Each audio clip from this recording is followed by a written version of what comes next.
아멘, 할렐루야. 사랑하고 축복합니다. 감사합니다. 예, 오랜만에 여러분과 함께 만날 수 있어서 감사합니다. 더우신데, 너무나 날씨가 더운데 어떻게 지내셨는지, 예, 건강들 하신지 모르겠습니다. 다 건강하시라 믿습니다. 저는 아멘. 오늘, 예, 최근에 제가 중국을 다녀오고, 또 저희 주변에 저희 가정에서 일어났던 일들 이런 것들을 좀 나누면서 여호수아 4장 1절에서 7절 말씀 중심으로 하나님 어떻게 저희 삶에 돌파로 은혜의 기념비를 세우게 하셨는지 좀 나누고자 합니다. 먼저 좀 동영상을 좀 보여주실까요? 이 동영상은 제가 지난 5월 21일부터 6월 10일까지 중국 연변에서 머물면서 있을 때 5월 30일부터 6월 6일까지 다녀왔던 북한을 위해서 중보기도 하기 위해서 교단 차원에서 이 팀이 선결교회, 부산의 선결교회 팀인데 교단 차원에서 북한 선교 훈련을 받으시고 아우리치를 나온 팀입니다. 제가 그 팀을 인도하게 되어서 같이 함께 우리 연변지방은 특별히 사방에 북한을 볼 수 있는 곳이 여러 군데가 있습니다. 그래서 같이 예배하고 중보기도 하던 그런 동영상입니다. 한번 보시겠습니다. 네, 하나님 나라가 임하게 하여 주십시오라고 기도하지 않았을까요? 우리 그 마음 가지고 이 땅을 바라보면서 함께 찬양하기를 원합니다. 이 땅의 황무함을 벗어서 하늘의 하나님 긍휼을 베푸시는 주여 우리의 죄악 용서하소서 이 땅 고쳐 주소서 이제 우리 모두 하나 되어 이제 우리 모두 하나 되어 이 땅에 무너진 기초를 다시 쌓을 때 우리의 우상들은 태우신 성령의 불이 하소서 불의 불길 타오르게 하소서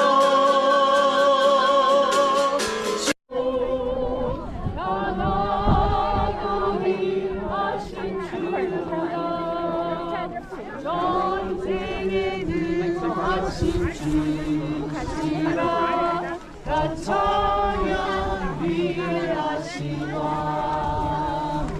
왕께 만세 왕께 만세 당신은 영광의 왕이라 나 찬양 위하시나 영광의 왕이 되시며 영광의 왕이시며 강한 분을 하신 주라 전쟁에는 하신 주시라 나 찬양 위하시와 찬양을 받으소서 주님을 찬양하오니 주님을 경배하오니 왕이신 예수여 오셔서 가져가사 다스리소서 우리 민족의 모든 묶임이 끊어지고 이 땅이 자유케 되도록 기도합시다. 이 땅의 주관자는 하나님이십니다. 하나님은 하나님의 계획을 하나님의 원하시는 때 하나님의 뜻대로 이루실 것입니다. 아멘. 그래서 이 북조선의 수많은 백성들이 주께로 돌아오도록 예배하도록 마음껏 이 유라시아 철도 횡단 기차들이 다니며 전 세계를 오가며 세계를 선교하는 열방의 선교의 제사장 국가가 되도록 우리 같이 기도하고 저 땅을 축복하면서 기도하겠습니다. 주님 그렇습니다.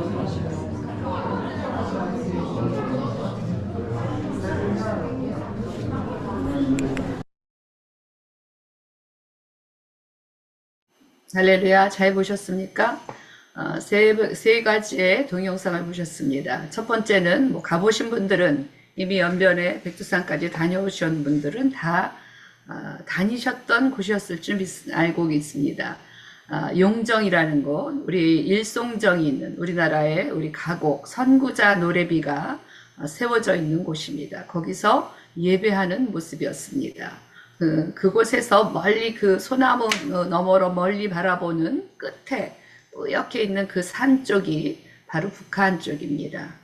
연변에서 우리 부산에서 온 한 교회 팀들, 장로님, 안수 집사님, 권사님, 집사님들 13명과 함께 예배했던 모습입니다. 두 번째 영상은 제가 바로 이 배경이 백두산 천지인데 이게 거의 한 5월달쯤 6월까지도 이렇게 백두산은 눈이 녹지 않았습니다. 저희가 이번에 갔을 때도 눈이 아직도 있어서 6월 2일 날 갔는데 백두산에서 수많은 중국 사람들 관광객들을 뒤로 왔다 갔다 하는 그 사이에서 저희들이 예배했을 때 하나님의 은혜가 임하고 그분들이 오히려 중국 사람들이 우리를 보고 감탄하는 것들을 경험하고 왔습니다.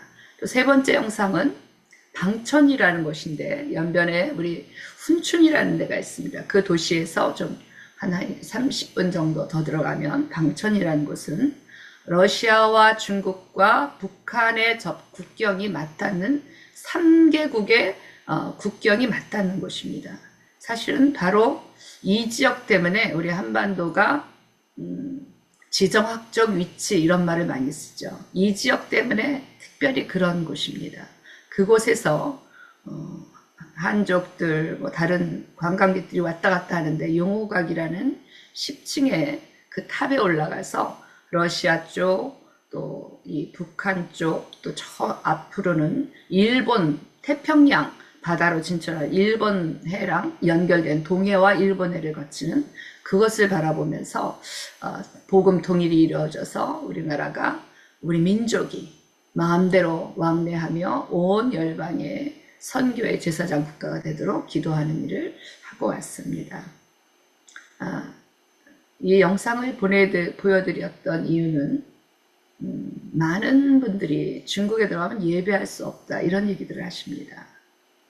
저는 작년에도 그랬고 코로나 전에도 그랬고 코로나 끝나고 제가 지금 세 번째로 해마다 중국을 들어갔는데 작년에도 제주도에서 온 청년들만 세교회사 연합으로 19명이 와서 그 청년들을 데리고 작년에도 제가 6월 말에서부터 7월 초까지 4박 5일 동안 이 청년들과 함께 이렇게 똑같은 코스들을 계속 다니면서 어떻게 우리가 이 마지막 때 북한을 위해서 복음통일을 위해서 기도해야 될지 그런 것들을 나누고 하나님 아버지의 마음이 어디 있는지 우리 민족을 왜 이런 어려운 가운데 우리가 있어야 되는지 이런 걸 서로 나누고 기도하는 시간들을 가졌습니다.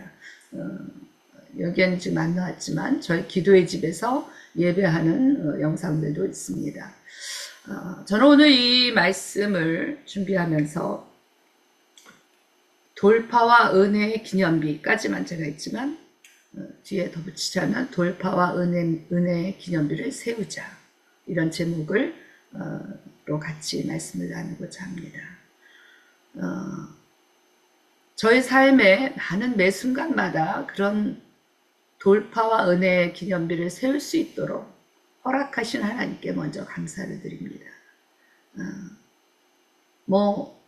내놓을 만큼 많은 기념비는 없지만 순간순간마다 저와 함께 하시고 믿음의 돌파를 이뤄내셨던 그 하나님, 오늘 바로 이 여호수아 본문 4장 말씀처럼 이스라엘이 가나안 땅을 정복하기 위해서 반드시 거쳐가게끔 하나님이 이미 계획하신 여정이 요단강인 겁니다. 요단강이 우리 본문 말씀에도 나오지만 평상시에는 좁고 깊은 강입니다. 절대 물이 범람하지 않는 강입니다. 그러나 우기에는 넓고 깊은 강이 됩니다. 그리고 강물이 넘쳐 흐릅니다. 요단강의 길이만 250km라고 나와 있습니다. 그런 강이 우기 때 우기를 만나는 이 이스라엘 백성 앞에서 요단강이 우기를 만나 범람하는 때에 주님은 이 강을 건너는 역사를 하라고 말씀하셨습니다. 결국 여호수아 지도자 여호수아를 통해서 이스라엘 백성은 전 백성이 하나가 되어 하나님의 언약궤와 말씀대로 하나님 약속하신 말씀대로 요단강을 건너가 그것을 기념하는 돌을 세우고 길갈과 요단강 두 곳에 기념들을 세우는 것을 하게 됩니다. 이 사건은 단지 이스라엘 역사에서만 주어진 일이 아니라 이건 지금도 이스라엘 후손에게 등 대단한 역사의 기념비입니다. 예, 그러나 저는 이런 것들이 우리의 삶에서 우리의 사역의 현장에서도 계속 일어난다고 저는 봅니다. 특별히 제가 경험한 몇 가지들을 나누겠습니다. 작년에 제가 코로나 끝나고 두 번째로 중국을 들어가는데 뭘 가지고 들어가냐면 현지 우리 전도사들이 부탁을 해가지고 선교사 열전, 양화진 열전이죠, 책이. 그거 2권을 갖다가 달라고 그러고 또 한 책 종류는 성경적 히브리식 자녀교육법, 그거 2권을 갖다가 달라고 그래요. 그리고 또 미가엘 반주기를 가지고 가야 했었습니다. 근데 제가 비행기 항공료를 아끼기 위해서 연변으로 바로 안 들어가고 심양으로 들어갔어요. 심양공항으로. 우리 최수희 선교사님이라 이렇게 중국에 계신 분들은 알지만 심양공항이 유독 선교사를 잘 잡아내는 공항으로 알려져 있습니다. 심양공항에 들어오다가 공항에서 그냥 이미그레이트해서 추방당하는 일이 비일비재합니다. 근데 제가 그 전날 밤에 짐을 싸는데 걱정이 되는 거예요. 이거 가지고 가다 걸리면 그 다음은 이제 난 끝인데 중국은 다시 못 들어가는데 감옥에 갈 수도 있고 그 자리에서 내 쫓길 수 있는데 이런 걱정이 들어오는 거예요. 그러면서도 그래요. 어차피 뭐 주님이 예수의 이름을 의지하고 한번 가보자. 그래서 제가 갔습니다. 갔는데 그날따라 그날이 6월 한 20일쯤 됐어요. 들어가는 날이. 심양공항이 굉장히 썰렁했어요. 사람도 별로 없고 제 옆에 한국 관광객 아줌마 아저씨들 중년 이후에 되신 한 20-30명이 오신 것 같아요. 그분들은 단체 이렇게 통과하는 이미그레이트가 따로 있어서 출입국에 서 있는 중에 있었어요. 제가 제일 먼저 출입국 심사를 받게 됐습니다. 제가 출입국 심사 앞에 딱 줄을 서면서 예수의 이름으로 명하노니 이 트렁크는 무사하게 통과될지어다 선포를 했습니다. 그리고 계속 방어 누르기도 했습니다. 그리고는 출입국에 딱 들어갔는데 여권 딱 보더니 아무 문제 없이 그냥 통과를 시키더라고요. 이제 문제는 이제 마지막 엑스레이를 통과하는 트렁크를 통과하는 짐 체크 라인이 있잖아요. 거기를 딱 갔는데 제 가방이 좀 큰 가방이었어요. 은색 트렁크였는데 그 공안이 이렇게 출입국에 심사하는 공안이 딱 옆에 서 있더니 저랑 가방을 번갈아서 보더니 이 가방을 가지고 저 앞으로 그냥 너는 나가고 제 조그맨 이렇게 백이 있습니다. 그거를 엑스레이 검사대에 올려놓으려는 거예요. 근데 제가 순간 내가 말을 잘못 알아들었나 다시 물어봤어요. 중국말로 나보고 이 가방을 들고 나가라 그러니? 그랬더니 맞대요. 그래서 그래 오케이. 그럼 빨리 제가 나가고 제 핸드백만 엑스레이를 통과했습니다. 여러분 중국에서는 이런 일은 절대 없습니다. 저는 그걸 통과하면서 나오면서 역시 예수의 이름이 최고구나. 할렐루야 하나님 하셨습니다. 라고 선포하면서 나왔습니다. 중국에서는 있을 수 없는 일입니다. 반드시 모든 기차를 타든지 비행기를 타든지 마지막 엑스레이 검사대에 어느 가방도 올려놓지 않고는 통과가 될 수 없는 가방입니다. 근데 그렇게 하시는 걸 봤습니다. 저는 이때 또 한 번의 큰 돌파를 경험했습니다. 역시 하나님의 자녀, 예수의 이름의 권세를 가지고 우리가 기도하고 선포했을 때 하나님이 하신 일이 놀랍구나. 저는 하나님께 감사를 즉시로 드렸습니다. 그리고 와서 거기서 또 심양에서 고속철도를 타고 한 6시간 오는데 그 고속철도를 타고 연변까지 와서 안전하게 거의 20일 이상을 있다가 갔습니다. 놀라운 거는 그 작년에도 이 팀들이 그때가 어떤 시기였냐면 막 한참 뉴스에서 중국 들어가면 카톡을 검사해가지고 어떤 사람은 뭐 카톡에 중국에 대한 이상한 게 있으면 막 핸드폰을 뺏고 길거리에서 핸드폰을 수사하고 막 이런 것들이 뉴스에 막 나왔을 때예요. 그러니까 팀들도 오는 우리 청년들 너무 긴장을 한 거예요. 그래가지고 핸드폰에 이상한 것 중국에 대한 비판적인 얘기라든가 어떤 뭐 그런 또 특히 대만에 대해서 있는 소식이라든가 이런 거 하나도 없게 해가지고 오라 그랬더니 다 공폰을 가져와서 공폰 아무것도 없는 폰을 겁이 나가지고 자기네가 쓰던 핸드폰 한 개도 안 가지고 그냥 아무것도 없는 빈 폰을 다 가져온 거예요. 그 정도로 긴장하는 시간들이었습니다. 그런데 나오자마자 저희 공항에 이 팀을 맞이하러 갔더니 공항에서 다 나왔습니다. 연변공항은 작습니다. 특별히 군사공항이라서 비행기 항공료가 제일 비싼 게 연변공항입니다.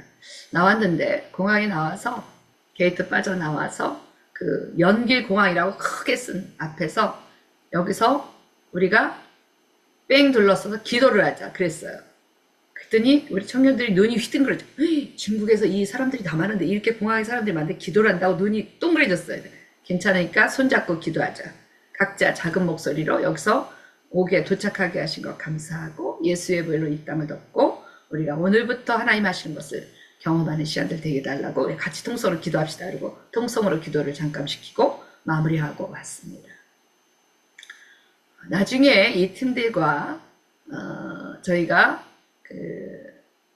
계속 다니면서 진짜 이 방천, 특별히 방천 갈 때는요, 거기가 군사 국경지대라서 반드시 군인들이 검문을 합니다. 근데 우리가 가는 아침부터 차 안에서 계속 예배했어요.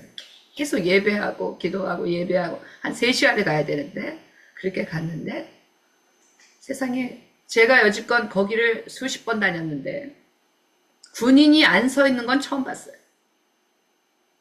군인이 반드시 나와서 버스에까지 올라와서 여권 검색을 다 합니다. 모든 여권을 다 검색합니다. 그리고 숫자 세고 카메라 사진 찍었나까지 보고 통과시킵니다. 그런데 군인 자체가 안 서 있는 거예요. 거기가 반드시 그 보드에서 경계하는 군인이 있어야 되는데 그래서 그냥 감사하게 찬양하면서 기도하면서 그냥 방천까지 중국, 러시아, 북한 경계선까지 갔습니다. 얼마나 놀라운 일인지 모릅니다. 올 때도 누구도 검사를 안 했습니다. 저는 이런 것들을 경험하면서 제 자신이 어떤 능력이 있거나가 아니라 하나님이 하셨구나.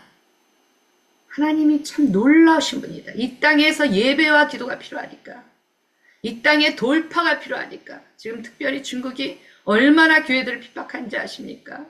우리 연변은 조선족 자치주의여서 조선말로 예배를 드리는 게 합법한 일입니다.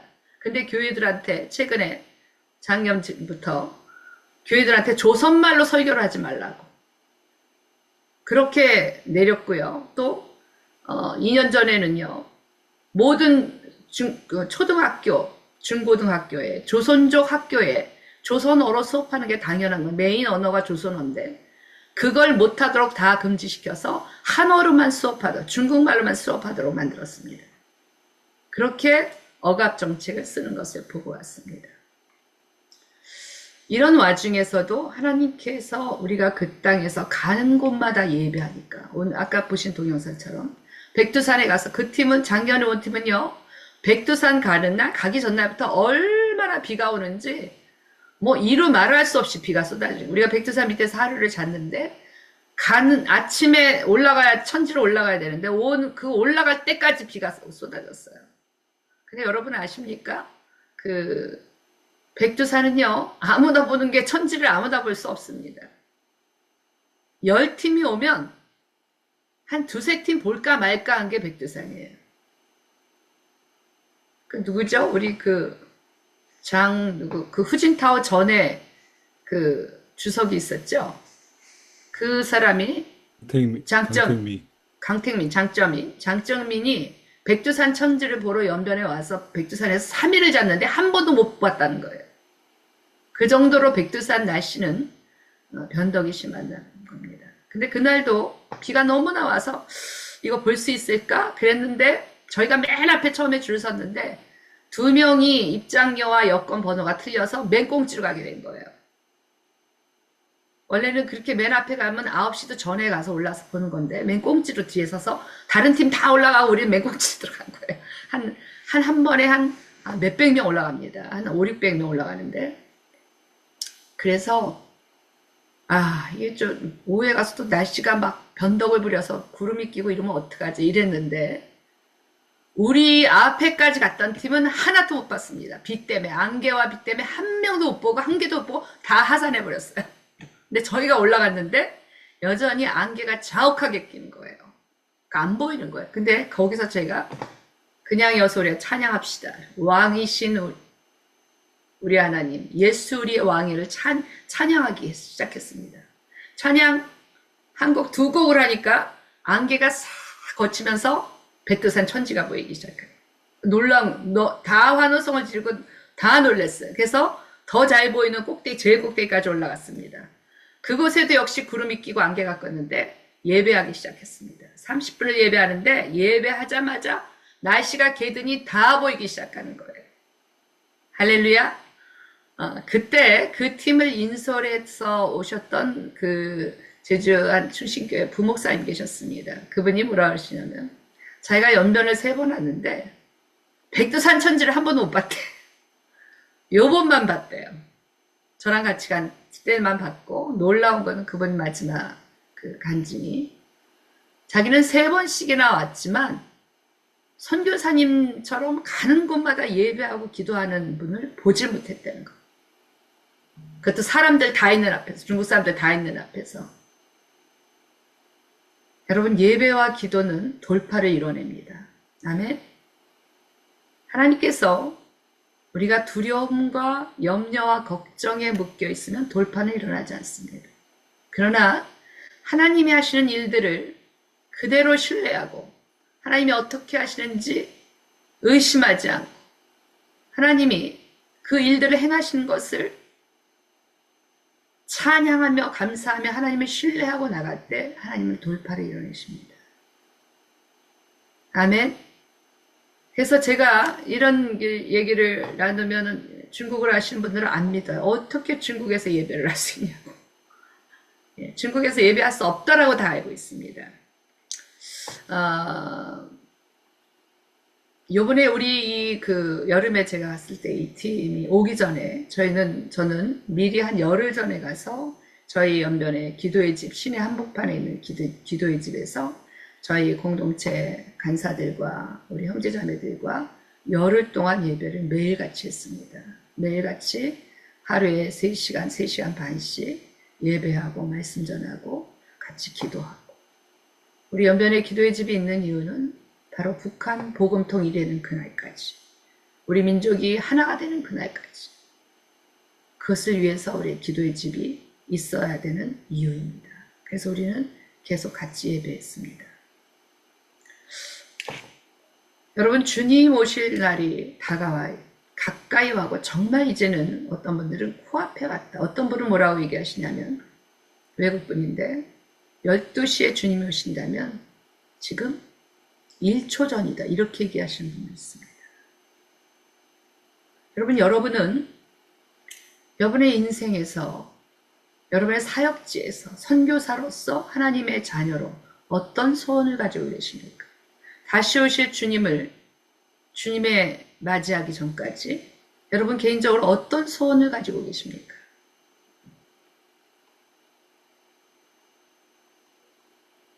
건강하고 잘 살고 평안하고 문제없고 이런 것이 소원이십니까? 여러분 남은 인생 가운데 어떤 분은 뭐 20년이 남을 수도 있고 30년이 남을 수도 있고 또 어떤 분은 더 많이 남을 수도 있습니다.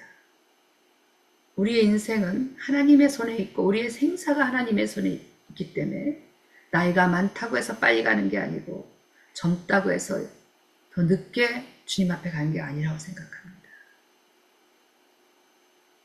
또 여러분은 여러분의 인생 가운데 어떤 기념비를 가지고 계십니까? 제가 말씀드리는 기념비는 자기 이름을 내려고 하는 기념비가 아닙니다.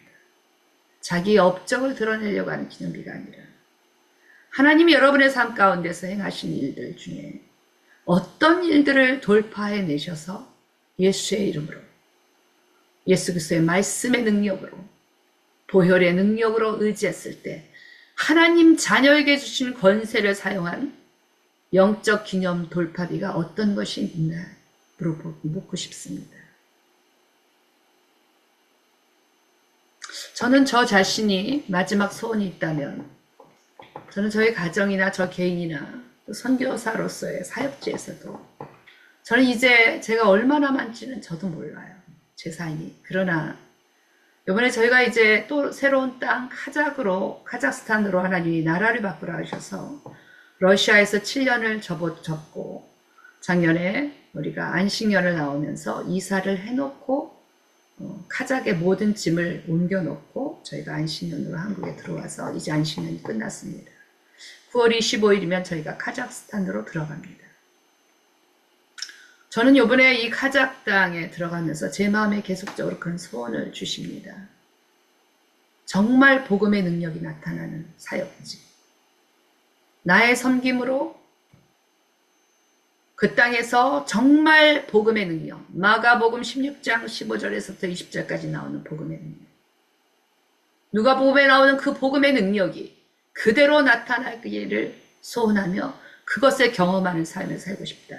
주님 오실 때까지 내가 가는 곳마다, 내가 밟는 곳마다, 내가 예배하는 곳마다, 만나는 사람들마다 예수의 복음의 능력이 나타나서 그들이 예수의 이름 앞에 무릎 꿇고 예수의 이름 앞에 항복하고 하나님을 경외하는 자로 예배하는 자로 서는 것을 보는 것입니다.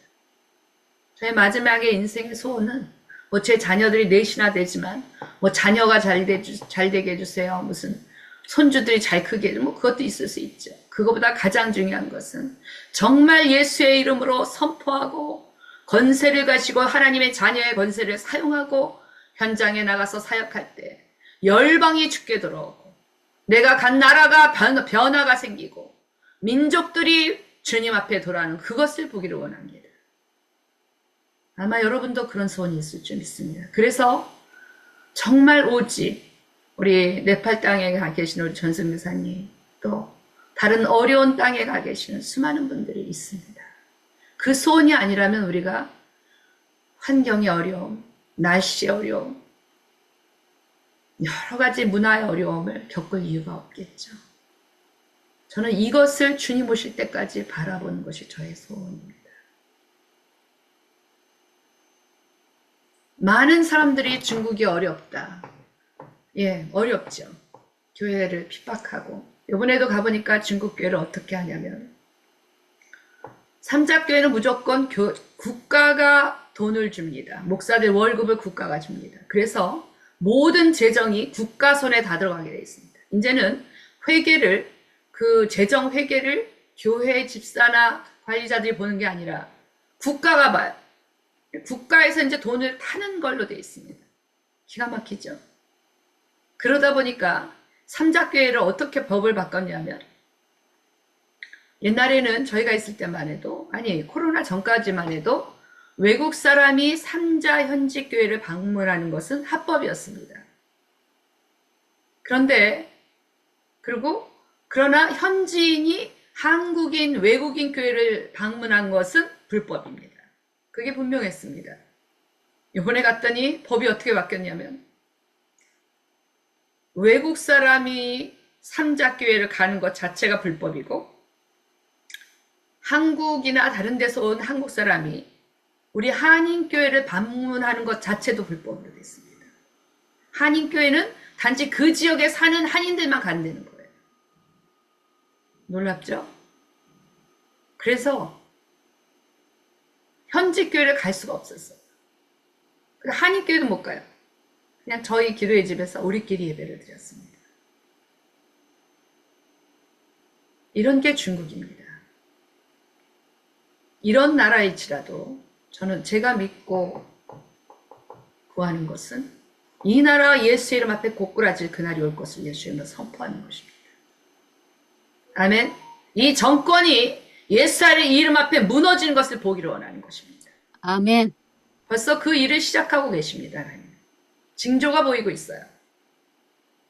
그렇게 교회를 핍박하던 시진핑 정권이 벌써 무너져가는 징조가 제가 중국 갔을 때 이미 이 한국의 뉴스에 나오기 전에 여러 가지로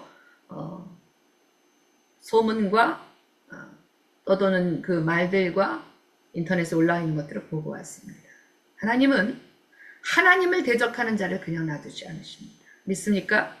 하나님은 하나님을 대적하고 모욕하고 교회를 모욕하는 자들을 지켜보신 것 같지만 결국은 심판하십니다. 정의와 공의 하나님이십니다. 저는 그런 신실한 하나님을 믿습니다. 그래서 중국 갈 때마다 현지인들도 두려워서 예배 잘 안 하고 사역자들도 예배 잘 안 하지만 저는 과감히 합니다.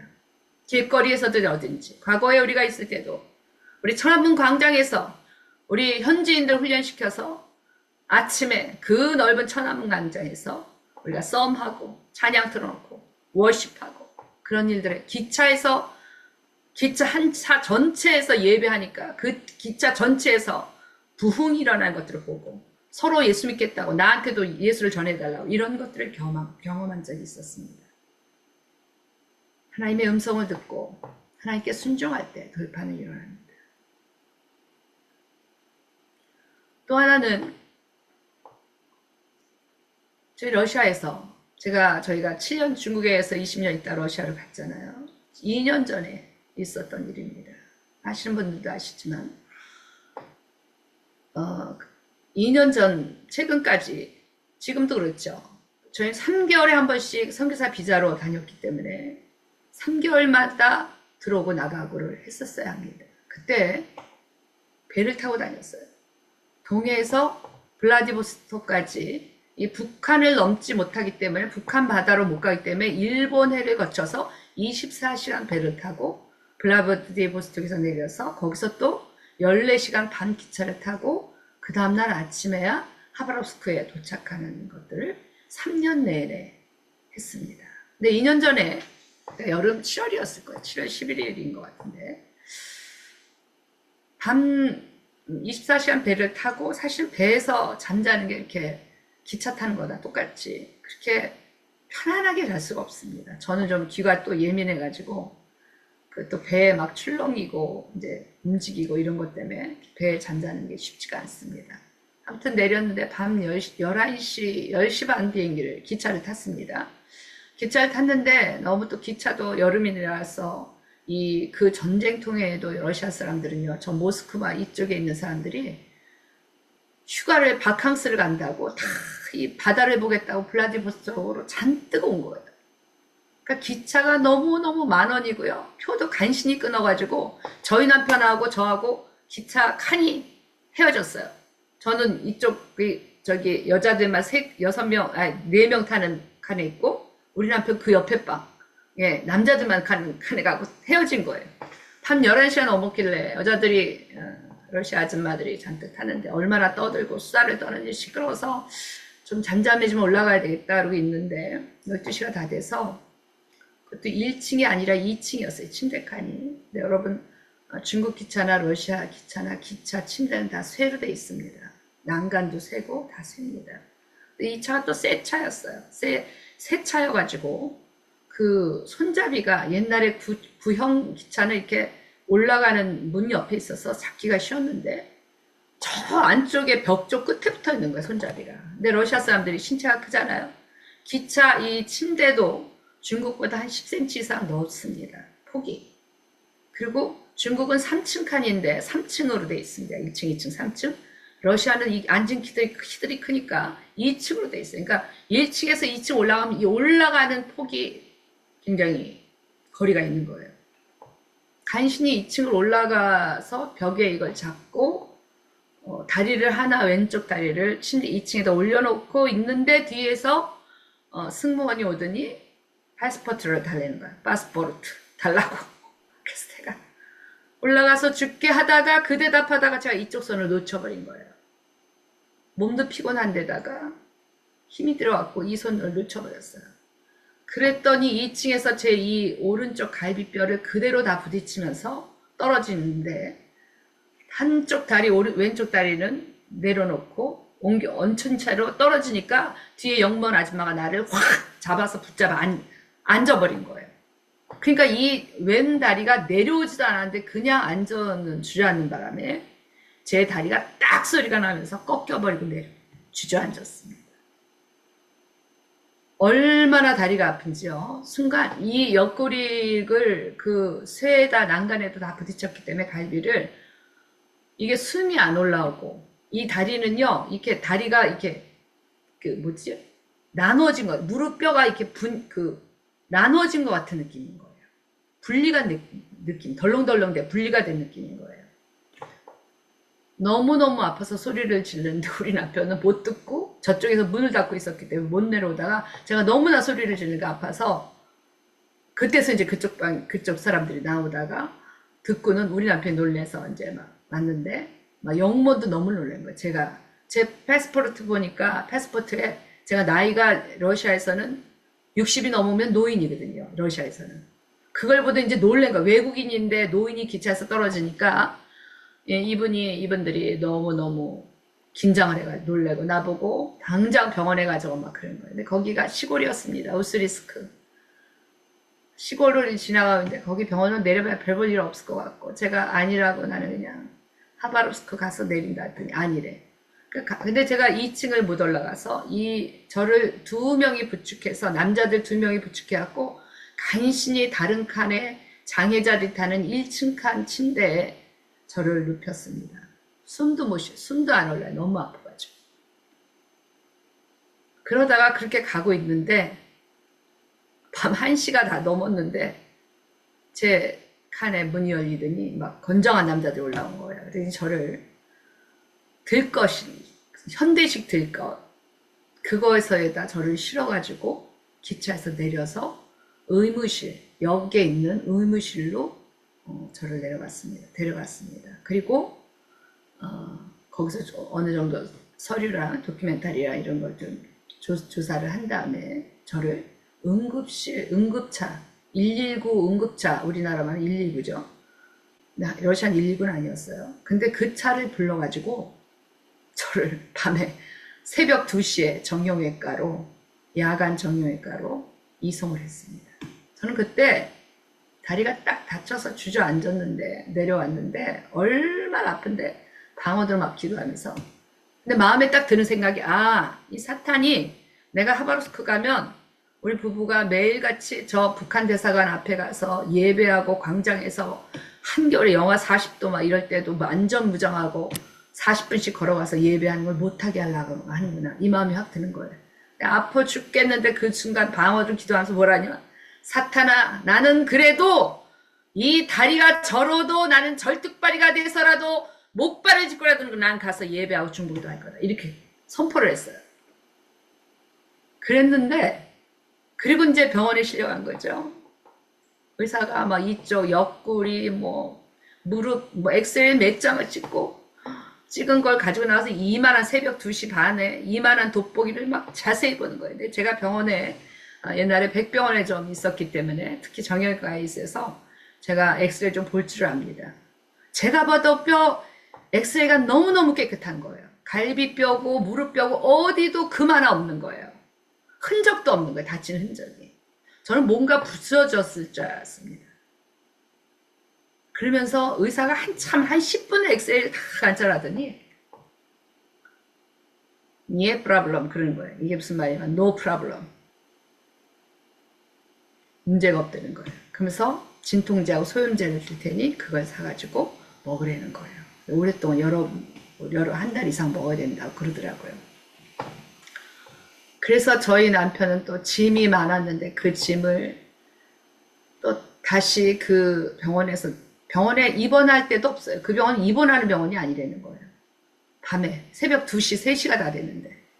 그래갖고 병원에서 택시기사를 불러줬는데 감사하게도 고려인 좋은 아저씨, 한국말이 통하는 고려인을 불러주셔가지고 그 아저씨가 다 도와줘서 호텔을 잡고 간신히 바캉스 시즌이었고 호텔이 없어서 한 대여섯 군데 거쳐서 호텔에 숙소를 잡고 그 또 짐을 다시 다 찾아서 기차에서 찾아서 다시 가져오고 또 기차표도 이제 그 먼저 그 영무원들이 다 이렇게 바꾸는 거를 해줬기 때문에 기차역에 가서 다시 또 내일 저녁에 가는 표로 환표를 하고 그리고 또 호텔에 들어오니까 새벽 5시인 거예요.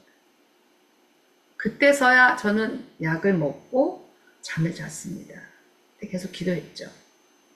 하나님 아무 문제가 없게 해주십시오. 계속 기도했는데 새벽 5시에 잠이 들어서 12시에 일어나니까 난 12시에 일어났는데 그렇게 통증이 있는 것 같지 않은 거예요. 물론 약 효과가 있죠. 살살 내려와 봤어요. 다리를 살살 내려와 봤더니 다리가 덜렁거리는 느낌이 없고 서지는 거예요. 그리고 살살 걸었습니다. 저희 남편 의지 안 하고 혼자 살살 걸어지는 거예요. 놀랍죠?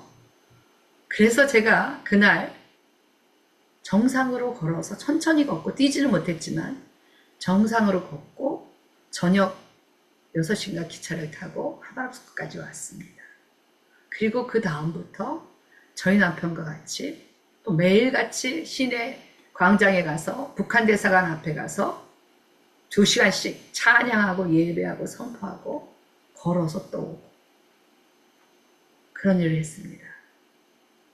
저는 그때도 하나님이 하셨구나. 사탄은 나를 기도 못하게 하고 예배하지 못하게 하고 내 다리를 부러뜨려서라도 공격을 했지만 그것을 하나님이 이기게 하시고 예배하고 기도할 때 역사가 일어나게 하신 하나님, 그 하나님께 영광을 돌립니다. 그것도 제 삶의 큰 기념비입니다. 그 이후에 그렇게 다리를 다치고 제가 한 달 만에 중국을 들어가야 됐습니다. 사실은 다리 다치고 약을 계속 먹고 있는 동안에 그때가 바로 이제 코로나가 이제 풀려서 처음으로 들어가는 거였는데 그때 안 되겠다. 중국을 들어가는데 이게 문제가 생기면 뭐 호텔에 뭐 주소가 없으면 안 된다. 뭐 어디 가느냐 꼬치꼬치 묻는다. 뭐 별소리를 다 들었어요. 제가 다른 선교사님들한테. 그래서 뭐 들어갔다가 뭐 추방을 당했다는 둥 뭐 잡힌 사람이 있다는 둥 별소리를 다 했는데 금식을 하고 들어가야겠다 이런 마음이 들어서 3일을 먹던 소염제 진통제 딱 끊고 3일을 금식하고 들어갔습니다.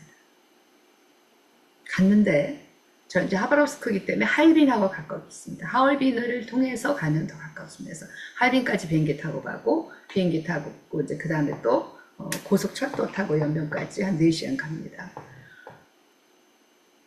그 이미그레이트를 통과하는데 제가 이제 통과하기 전부터 보혈로 덮고 선포하고 기도하기 시작했습니다. 이 이미그레이트에 있는 이 출입국 관리소에 있는 모든 직원들, 공안들 예수의 불을 덮습니다. 아무 꼬투리 잡지 않고 다 통과할 것을 예수님을 선포합니다. 이러고 들어갔어요. 여자 공안이 있더라고요. 여러분 중국은 여자든지 남자든지 공안은 다 무뚝뚝하고 불친절합니다. 한 번도 제가 20년 동안 중국을 다니면서 27년이죠 지금은. 여자 공안들이나 남자 공안들 그렇게 친절하게 한 사람 한 번도 못 봤습니다. 그게 중국의 대부분. 뭐 식당에서도 그래요. 근데 이제 이 여자 공안 앞에 딱 갔는데 공안이 절 딱 쳐다보니 어디를 가시냐요. 그래서 내가 그 연변 들려서 그 다음에 쿤밍 갈 거라고. 그랬더니 딱 쳐다보니 호텔이 어디냐 전화번호가 뭐냐 아무것도 안 묻고 그러시냐고 좋은 여행하시고 가시라고 환영한다고 이러고 보내는 거예요. 저는 세상에 태어나서 중국을 그렇게 20몇 년을 다녀도 그렇게 공안이 공손하게 친절하게 미소를 지으면서 얘기하는 건 난생 처음인 거예요. 제가 그래서 셰셰니, 쭈푸니, 예수아이니 이러고 들어왔습니다. 너 사랑한다, 축복한다, 예수님이 너 사랑한다. 이렇게 하고 제가 통과를 했습니다. 놀라우신 하나님이십니다. 여러분, 그러면 제 삶에 뭐 이렇게 뭐 좋은 일만 계속 일로만 돌파를 했겠습니까? 제가 정말 어려웠던 거를 나누겠습니다. 저희가 중국에서 러시아 갔을 때, 또 이번에도 작년에도 러시아에서 카자흐 가려고 결정하고 다 이사해놓고 들어왔을 때, 저희 가정을 공격하는 최대 역적 전쟁이 뭔지 아십니까? 자녀를 공격하는 거였습니다. 저희 집에 애가 넷이잖아요. 둘은 결혼했습니다. 셋째와 넷째 막내가 남았는데 지금 막내는 군대에 가 있습니다. 유독이 저희 집에서 제일 심령이 약하고 마음이 여린 애가 우리 셋째 딸이에요. 근데 러시아 갔을 때도 그렇고 그때부터 이 딸을 사탄이 공격하는 것을 경험하기 시작했습니다. 이 아이가 미국의 시카고 무디 대학은 장학금으로만 갈 수 있는 겁니다.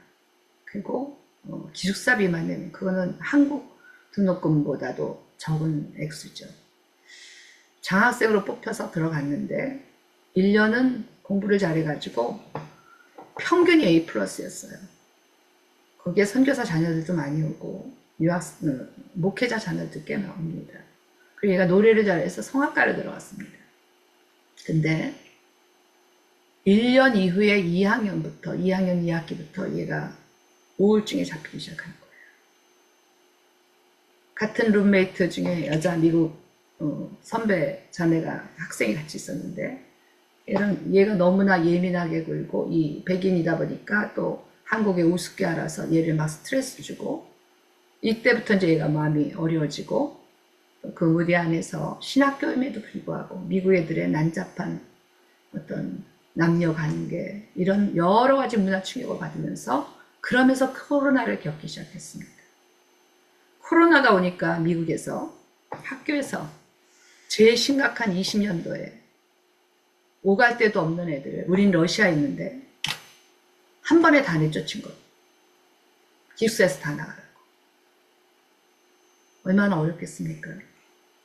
미국의 친인척들이 가까운 친인척들이 있는 것도 아닌데 다 내쫓아버려가지고 우리 아이가 갈 데가 없어서 이 집에 친구네 집에 이 집에 한 달, 아는 우리 LA 목사님 집에 또 한 달, 막 이런 식으로 있었던 거예요. 그 기간에 얘가 확 묶여버린 거예요.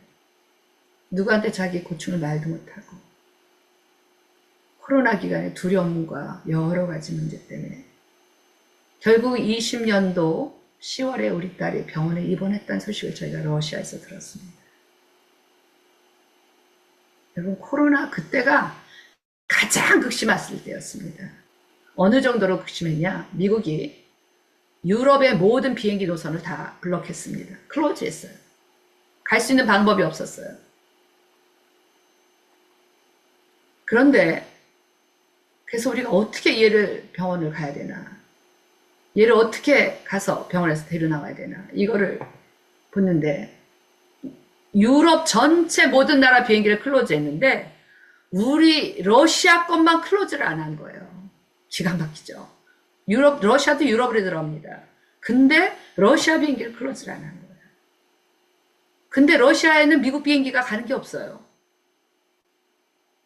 그래서 알아봤더니 가는 방법은 제가 하바rovsk에서 모스크바까지 9시간 국내선을 타고 거기서 한국까지 또 9시간 타야 됩니다. 하바rovsk에서 모스크바까지 8시간, 모스크바에서 한국까지 9시간인가 9시간 반을 타고 가야 되는 거. 그러면 한국에 오면 뭐가 걸려요? 자가격리에 걸리는 거예요.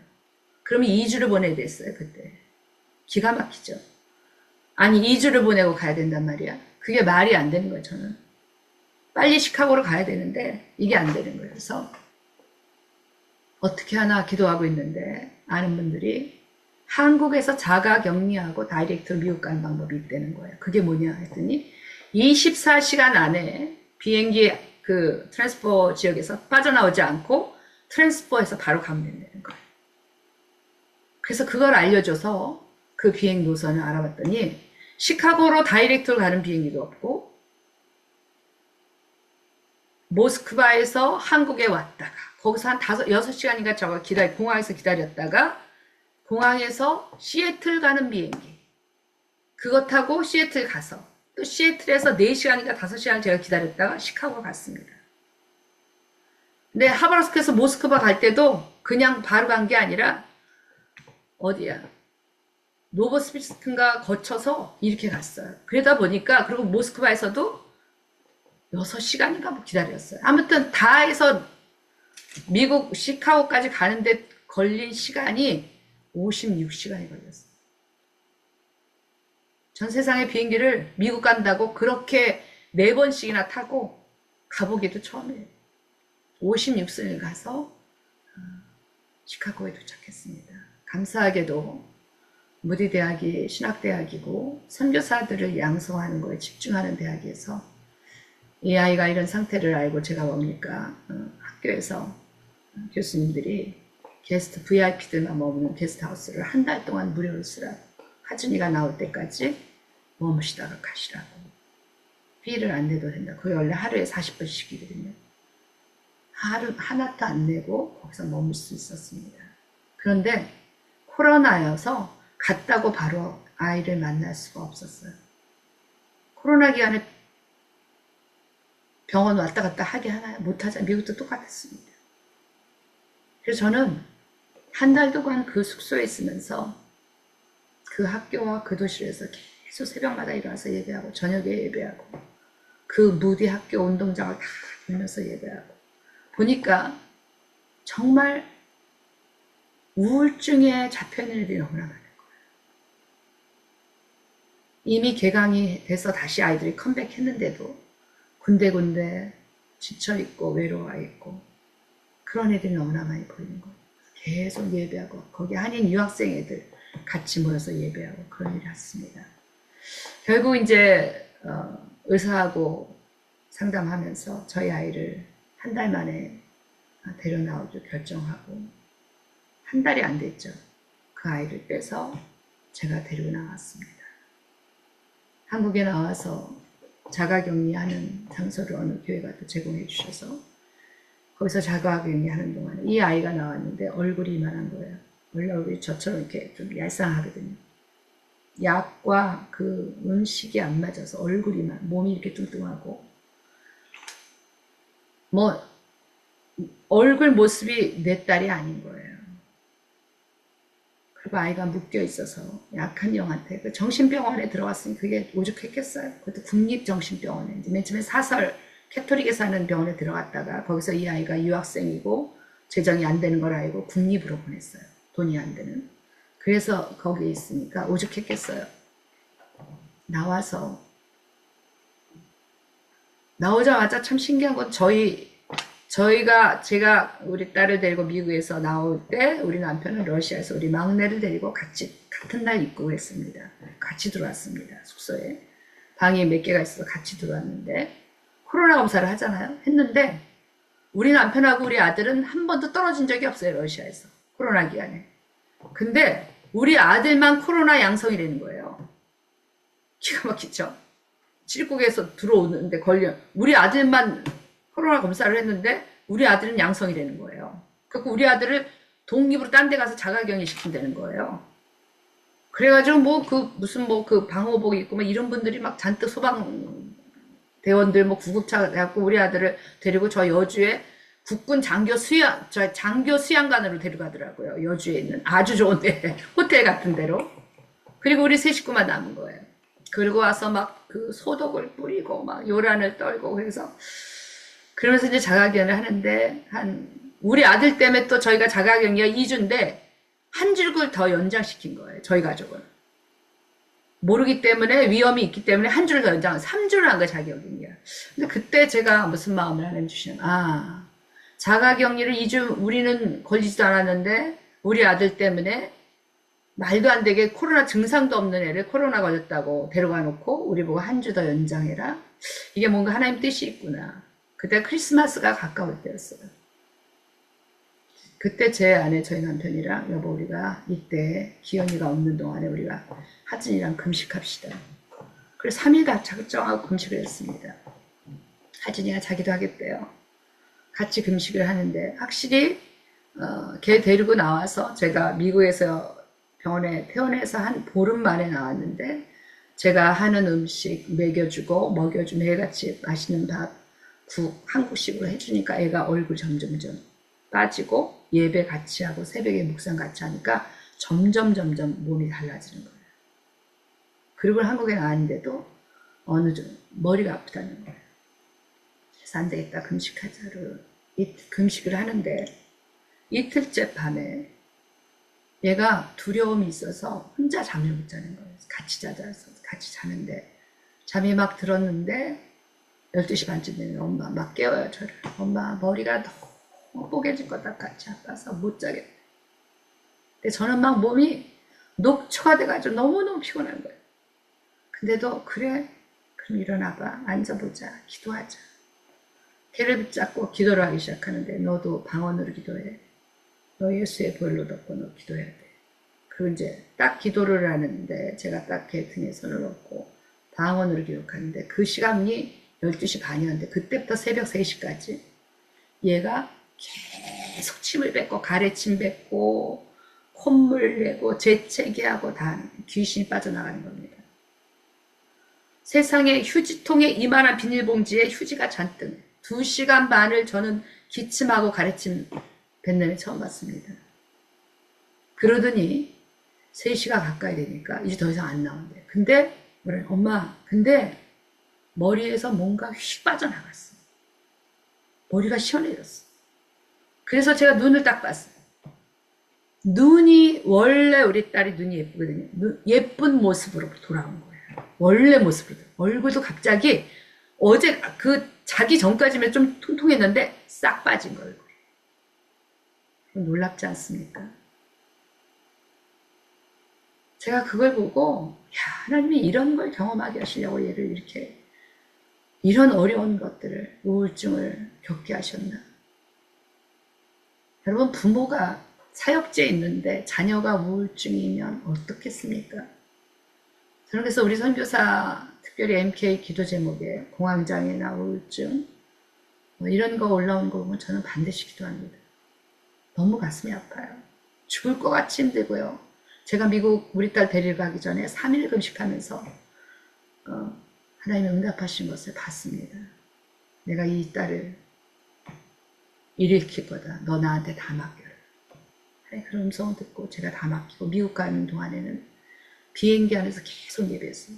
비행기가 껌껌하잖아요. 다 자자 손 들고 귀에 이어폰 끼고 핸드폰에서 찬양 들고 예배하고 말씀 보고 선포하고 계속 방언 기도하고 비행기가 시끄러우니까 내가 쑥닥쑥닥 방언 기도해도 듣지도 못해요. 그러면서 52시간을 갔었던 것이죠. 그래서 고쳐졌습니다. 좋아졌죠. 정상으로 생활도 하고 잘 됐죠. 그런데 얘가 또 한 번 그리고 나서 1년 반 만에 1년 반 그게 20년도 21년도죠. 23년도죠. 2년 만에 감사한 건 우리가 아이들을 잘 봐야 되는 게 자녀들이 그런 경험이 있으면 예배하고 말씀 보고 자기가 묵상하고 하나님 옆에 나가야 되는데 우리 이 핸드폰이라는 것이 컴퓨터와 핸드폰이 우리 자녀들을 망치고 있어요. 그렇게 예배하고 묵상한 건 잠깐이고 또 어느 순간부터 핸드폰 보고 맨날 그 인스타그램 이런 거 보고 그러더니요 1년 반 만에 얘가 또 묶이기 시작하는 거예요. 그때는 우리가 무슨 일을 했었어야 되냐면 한국에 비자 때문에 들어와 있는 동안에 제주도에서 시니어 선교사들 10가정을 처음으로 제주도 땅에서 치유하는 프로그램에 저희가 예배팀으로 섬기기로 돼 있었습니다. 저희 남편과 저와 우리 아들 둘이 예배 인도, 찬양 인도하고 온 가족이 섬기는 거예요. 아들까지. 근데 그때 선교사들이 얼마나 심각한 사람들이 들어왔냐면 아무나 뽑지 않습니다. 기도해보고 그 인도 우리 그 전체 모임에서 리더하시는 목사님과 사모님이랑 전부 스태프들이 기도해보고 선정해서 하는 딱 10가정, 요번에 이제 12가정 했는데 세상에 아프리카에 온 우리 YM 선교사였는데 저는 세상에 태어나서 심장병이 병명만 6개 있는 사람 처음 봤어요. 심장 병명만 6개를 가져서 5분을 걸을 수도 없고 5분도 얘기를 할 수가 없는 사람 봤어요. 다 죽어가고 의사가 가망이 없다고 언제 회복될지 모른다고 이런 선교사가 들어온 거예요. 근데 그 선교사가 왜 그랬느냐, 간지 한 10몇 년밖에 안 됐는데 10년 정도 됐어요. 그 부부가 아기가 없는 부부였는데 가서 얼마 안 돼서 베이스를 지키고 밤에 자는데 그 부부가 떼강도가 12명이 들어온 거예요. 현지인 떼강도가. 거기에 너무나 놀래고 충격받고 그 다음부터 두려움과 이 스트레스로 인하여 심장이 나빠지기 시작하고 온몸이 나빠지고 그걸 해결을 못한 거예요. 또 한 부부는 여자 사모님인데 감리교육 사모님인데 폐암 4기로 3개월밖에 못 산다는 선고를 아산병원에서 받고 오신 분입니다. 그분 3개월만 산다고 받으니까 나는 죽어도 저 제주도 선교사들 힐링하는 저 컨퍼런스에 가서 죽겠다. 참석하겠다. 이런 각오로 오셨어요. 또 다른 분도 암이었어요. 이런 분들이 오니까 이게 뭐 영적 공격이 말도 못하는 거예요. 그때 저희 하준이가 또 한 번 입원을 합니다. 시작하기 전에 입원. 바로 그 컨퍼런스가 30날인데 그 3일 전에 입원을 했어요. 저희가 부부가 그 아이를 입원시켜놓고 제주를 갈 수밖에 없었어요. 이미 약속되어 있고 계획된 프로그램에서. 저는 정말 마음이 정말 이렇게 해야 되나? 사역을 이렇게 해야 되나? 내 딸이 지금 병원에 입원해 있는데 내가 이 아이를 놔두고 사역을 하러 가야 되나? 정말 갈등이 많았고 너무너무 우울했고 너무 힘들었어요.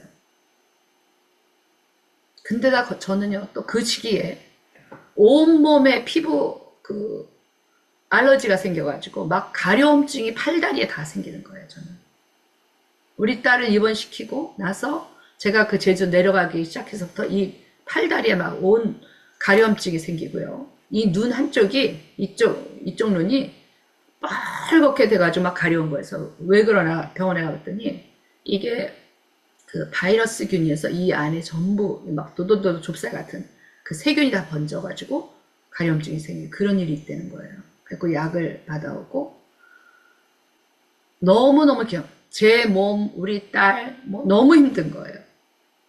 그런데 며칠 안 돼서 예배를 이제 진짜 컨퍼런스가 시작돼서 예배를 하는데 묵상을 하는데 제가 너무너무 슬프고 힘들었는데 묵상하는 하나님이 그러시는 거예요. 너 기뻐할 수 없겠니? 너 네 딸 나한테 맡기고 기뻐할 수 없겠니? 이러시는 거예요. 여러분이 만약에 딸이 그렇다면 기뻐할 수 있겠습니까? 정신병원에 입원했는데 내가 사역을 해야 된다 그러면 기뻐할 수 있겠습니까? 그 사역에 기쁨이 있겠습니까? 근데 하나님 저한테 그렇게 말씀하시는 거예요. 너 기뻐해라. 제가 그날이 지금도 기억납니다. 금요일입니다. 아침에 제가 우리 묵상을 돌아가면서 나누는데 선교사들 전체, 스태프들 전체가 한 30명이 같이 나누는데 제 차례였어요. 제가 그걸 울면서 선포했습니다. 하나님 저에게 기뻐하시라고 하십니다. 제가 오늘 기뻐하기로 결정했습니다. 울면서 선포했습니다. 그러고 나서 정말 그날부터 제가 슬픔의 늪에서 빠져나오게 됐어요.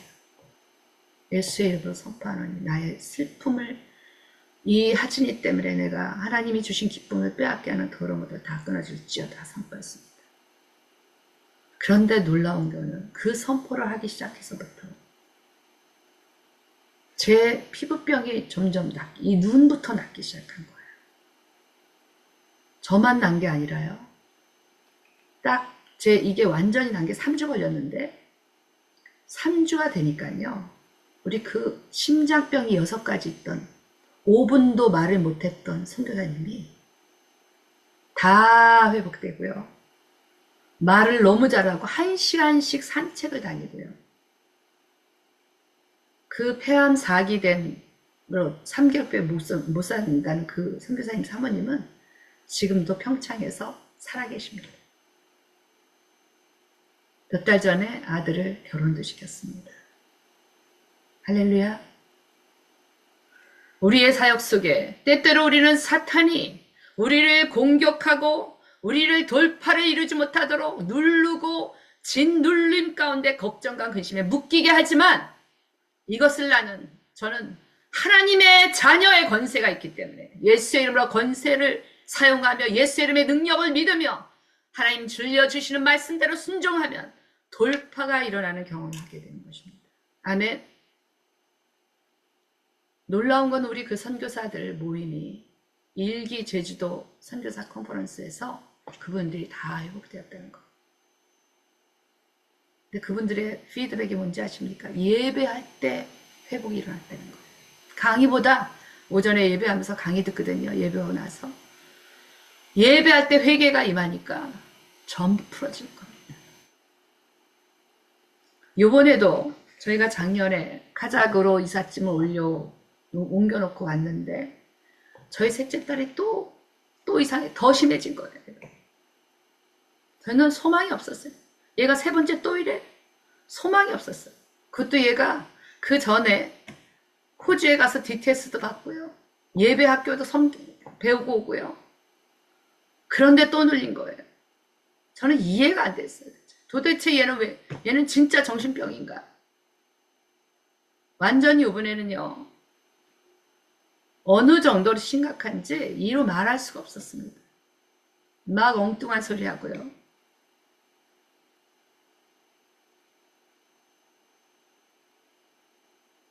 이건 정상이라고 볼 수 없어요. 제가 그 아이 때문에 저희 부부가 안식년을 하는 게 너무너무 감사하고 다행이라고 생각했습니다. 8월부터 얘가 너무너무 심한 게 진짜였는데 저희를 하나님이 게스트하우스를 지금 있는 이곳에서 양평으로 갑자기 용문으로 옮기시는 거예요. 4개월 동안 거기서 살아야 되는 거예요. 근데 용문이 그 두나미스 선교회라고 거기서 하는 게스트하우스였는데 바울 선교회랑 같이 연합해서 하는 게스트하우스였는데 완전히 산속입니다. 차가 없으면 나갈 수도 없어요. 지하철까지 타는데 차로 한 20분 가야 돼. 근데 또 그때 따라 저희가 간 지 얼마 안 돼서 저희 차가 망가져 버렸어요. 차를 폐치시켜 버렸어요. 차도 없는 거예요. 근데 그 게스트하우스 옆에 교육관 건물이 있는데 거기 수련회 많이 오는데 그 장소가 텅텅 비어 있습니다. 예배하기 딱 좋은 장소였습니다. 저는 거기에 가서 그 장소를 보면서 하나님 그냥 나를 여기서 기도하라고 하시는구나. 어디 나가지 말고 금식하며 기도하라고 하시는구나. 저는 그때 우리 딸이 이제는 더 이상 갈 수 없는 거의 조현병 증상이었어요. 얘는. 이건 어쩔 수 없다. 그 마음이 와서 저는 그래 이런 이유는 기도와 금식 외에는 할 수 없느니라. 그 말씀이 딱 생각이 났습니다. 기도와 금식 외에는 이런 이유가 나갈 수 없느니라. 저는 그 말씀을 붙잡기 시작했어요. 그리고 어떤 마음을 주셨냐면 너 그냥 여기서 40일 금식해라. 저 정말 40일 금식하기 싫었거든요. 근데 그 마음을 주셨어요. 여러분 제가 제 그 상태가 건강이 저는 극심한 저혈압입니다. 거기다 저는 저체온이에요. 근데 제가 금식을 20대 때 하도 많이 하고 자주 러시아 가서도 2달에 한 번씩 3일 금식 이런 걸 많이 했기 때문에 장기 금식할 수 있는 체력이 안 됩니다. 늘 체온이 35.3도 여름에도 많이 올라가서 흥분해서 막 저기 한번 36도 요 정도밖에 안 돼요. 근데 40일 금식을 하라는 마음을 계속 주는데 제가 그냥 이거는 그냥 내 운명이구나 이런 마음이 드는 거예요. 그냥 내가 해내야 되는구나. 그러나 성령님이 붙잡아 주시겠구나. 이런 마음도 있는 거예요. 결국 제가 작년 9월 24일부터 금식에 들어갔는데 열흘은 물만 먹고 했습니다. 근데 딱 물만 먹고 열흘을 했는데 열흘 하고 나니까 제 체력이 안 돼서 토하는 거예요. 물을 못 먹고, 여러분 물을 못 먹으면 끝입니다. 금식은. 물이 안 들어가는 거예요. 비린내가 나고요. 물에서 막 역겹고요. 그래서 근데 40을 하라는 부담감을 계속 주시는, 이걸 어떻게 해야 되나. 그래서 인터넷에 찾아봤습니다. 장기 금식 어떻게 하나요? 물어봤더니 오살리 금식기도원, 여러 금식기도원에서 하는 말이 40일 금식하는 사람들은 무조건 물만 먹으면 안 된다. 이렇게 얘기를 하는 거예요. 그리고 야채 주스나 과일 주스를 먹고 하십시오. 그래야 온전하게 할 수 있습니다. 이렇게 나온 거예요. 제가 그걸 보고 이거구나. 그래서 서양 사람들이 그렇게 과일 주스 금식을 하는구나. 제가 그걸 거기서 깨달았어요. 그래서 오전에 아침에는 당근하고 샐러리, 비트만 갈아서 물만 짜서 한 컵. 오후에는 그때 우리 그 가을이어서 농사를 어느 선교사님이 그 주변에 땅을 크게 사가지고 늙은 호박을 잔뜩 사와가지고 그 추수를 해가지고 그것만 짜서 즙만 한 컵, 그리고 나머지는 물만 먹고 이렇게 30일을 금식을 하기 시작했습니다. 그랬더니 제가 지금 5kg 이렇게 나가는데 47kg, 45kg까지 빠지더라고요. 근데 우리 딸은 더 난리를 쳐서 결국 제가 금식 한 15일 만에 우리 딸을 입원시켰습니다. 제가 입원시키면서 놀라운 건, 알았던 사실은 서울 주변에 입원을 시키려고 그러는데 정신병원에 병실이 하나도 없는 거예요. 서울 주변에. 경기도도. 여러분 이게 뭘 말하는지 아십니까? 어디도 없는 거예요. 우리 딸이 재작년에 먼저 입원했던 차병원도 거기서 입원했는데 거기 이미 입원했던 기록이 있기 때문에 얼른 받아주거든요. 아무 데도 병실이 없는 거예요. 제가 그걸 보고 대한민국의 정신병에 묶여있는 환자들이 얼마나 많은지 아주 실감을 했죠. 어디까지 갔는지 아세요? 제천까지 가서 입원시켰습니다. 충청북도 제천. 그런데 우리 딸이 그것도 우리의 힘으로 안 돼서 경찰이 와서 데려갔어요. 여러분 그 마음 아십니까? 근데 병원에 갔는데 이 딸이요, 영어로 의사한테 삿대질 나서 5만 욕 다 해요. 우리 딸이 말을 빨리 하는 애, 얼마나 쏠사포같이 말을 빨리 하고 얼마나 논리적으로 말을 잘하는지 누구도 감당 못하는 거예요. 병원에 들어갔는데 보름이 지났는데도 차도가 없어요. 조금 괜찮아지면 전화를 걸게 합니다, 집에. 근데 전화를 걸면 막 소리 지르고 난리를 쳐요. 그리고 이제 흥분되면 또 간호사들이 독방에 갔다는. 얘는 독방에를 며칠 있었는지 몰라요. 그런데 어느 날부터는 제가 금식 한 20일 지나서부터는 소식이 없는 거예요. 그러니까 소식이 없다는 거는 독방에 있다는 얘기예요. 저희가 거기다가 이영희 선교사님이 쓴 책, 치유하는 책도 영어로 된 거 집어주고 한국말로 된 거 집어넣어주고 그랬습니다. 금식 30일쯤 되는데 너무 제가 힘든 거예요. 안 하고 싶은 거예요. 그래도 금식 기간이 제가 생각했던 것보다는 너무 쉽게 지나갔어요. 꼭 제가 다 끝나고 나니까, 왜냐하면 제가 집안일을 다 해가면서 금식을 했습니다. 딸 있는 동안 딱 밥도 다 해줬고요. 그렇게 금식을 하게 하시더라고요. 쓰러져 누워있거나 이러지 않게 하시더라고요. 그 40일 금식을 한 동안 3일처럼 금식을 한 것 같았어요. 근데 30일쯤 되니까 고비가 이제 그만하면 되지 않을까 이런 마음이 드는데, 주스 먹는 것도 하루 이틀이죠. 근데 아니다. 내가 40일을 안 채워서 우리 딸이 안 되면 어떡하지? 이런 마음이 드는 거예요. 그래서 끝까지 갔습니다. 일주일 이상 우리 딸이 연락이 없다가 제가 마지막 금식 마친 날 오후에 전화가 왔어요. 여러분 아십니까? 많은 분들이 우리 딸을 위해서 기도해 줬습니다. 그 힘도 굉장합니다. 중보기도자들의 기도가 굉장했습니다. 근데 40일 금식을 마치는데 전화가 오후에 왔는데 얘 목소리가 완전 완전히 바뀌어서 정상 목소리가. 목소리만 들어보면 알아. 얘가 아직 묶여있는지. 정상. 어머, 딴 사람이 된 거예요. 원래 아이로 돌아간 거예요. 말하는 말투부터. 원망하고 아멘. 욕한 거 다 없어지고요. 아멘. 그때 제가 드디어 하나님 하신 거예요. 아멘. 하나님이 나를 이래서 40일 기도를 시키셨구나. 그리고 제가 보호식 일주일 죽 먹으면서 미음 먹으면서 저희 남편하고 주일마다 제천까지 차를 빌려서 가서 그 딸과 같이 예배하기 시작합니다. 그 병원에 원목도 없고 교회도 없고 아무것도 없어요. 산골짜기 있어요. 병원도 너무 열악한 병원. 옆에는 요양원이 있고 정말 산속에 있는 병원에 가서 주일마다 그 아이와 점심거리를 다 집에서 만들어서 걔가 좋아하는 음식들 만들어 가서 예배하기 시작했습니다. 아이가 얼마나 바뀌었는지요. 정상으로 말하고요. 정상으로 생각하고요. 급속도로 좋아지기 시작하는 거예요. 그날 이후로 의사가 보니까 의사가 그랬거든요. 입원해서 보름 됐는데 여러분 정신과에서 얼마나 주사랑 약을 세게 놓는지 아십니까? 우리 아이가 나오니까요. 태어나서 안 돼.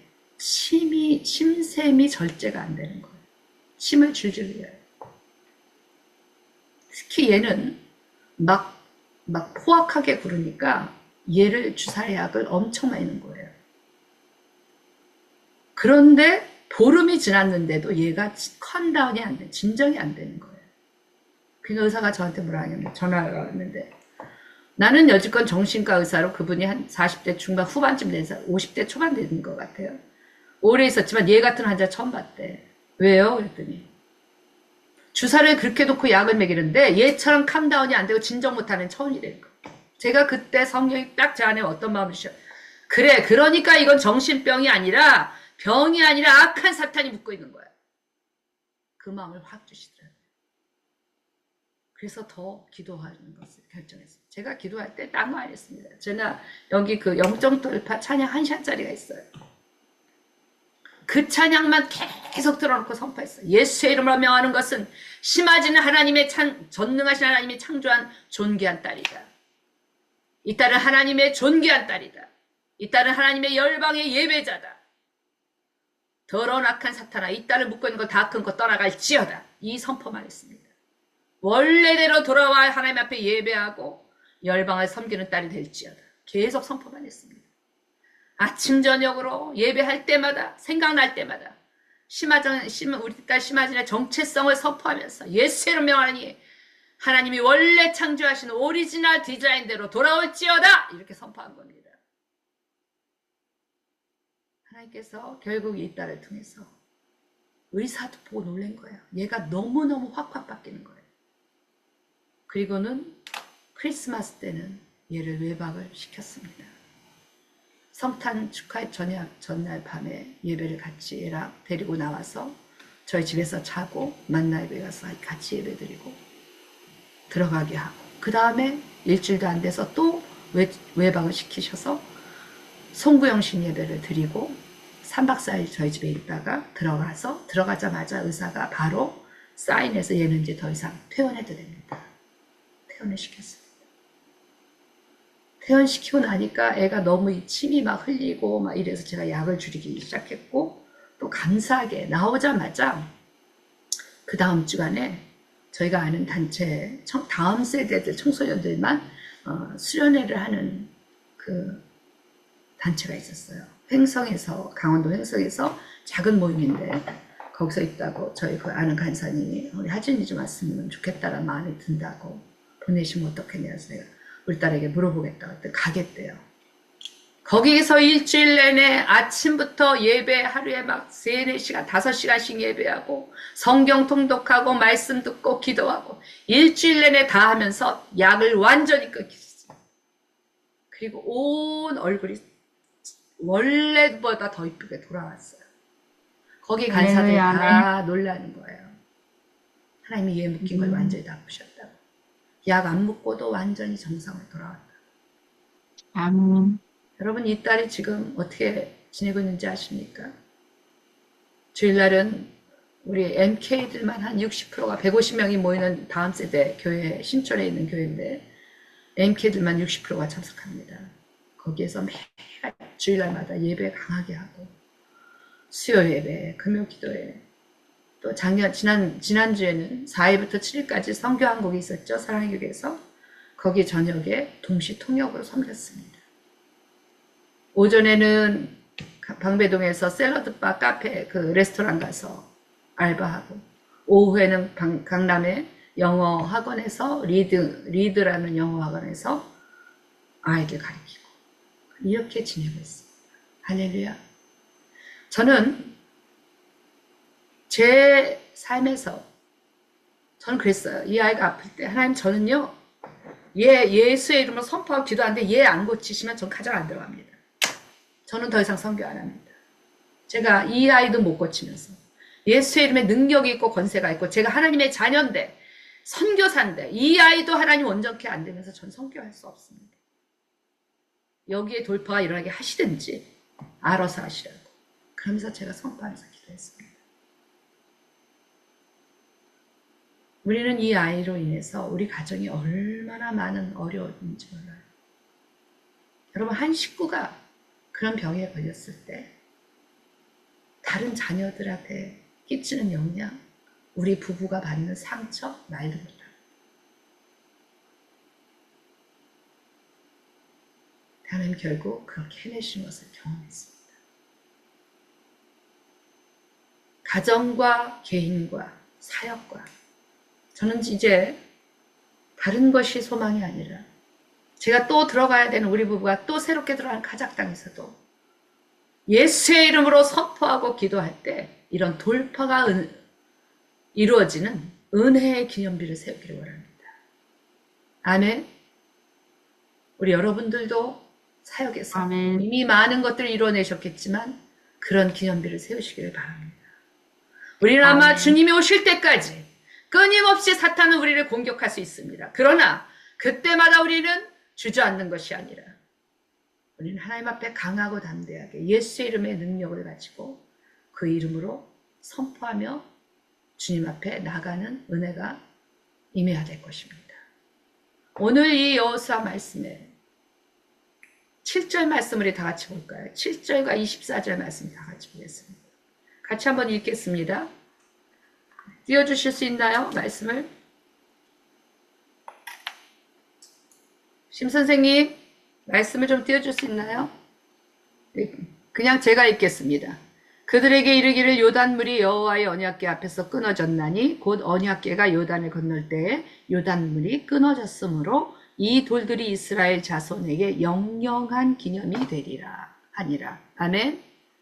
영영한 기념이 되리라 하니라. 하나님 우리에게 이런 문제들을 장애물 앞에서 산 같은 문제 앞에서 우리가 요단을 건너는 것처럼 홍수 우기 때 범람하는 요단을 갈라내셔서 물이 끊어지게 하셔서 벽이 되게 하셔서 그 요단강을 건너게 하신 것처럼 우리의 삶에 영영한 기념이 되는 돌들을 세우기를 원하십니다.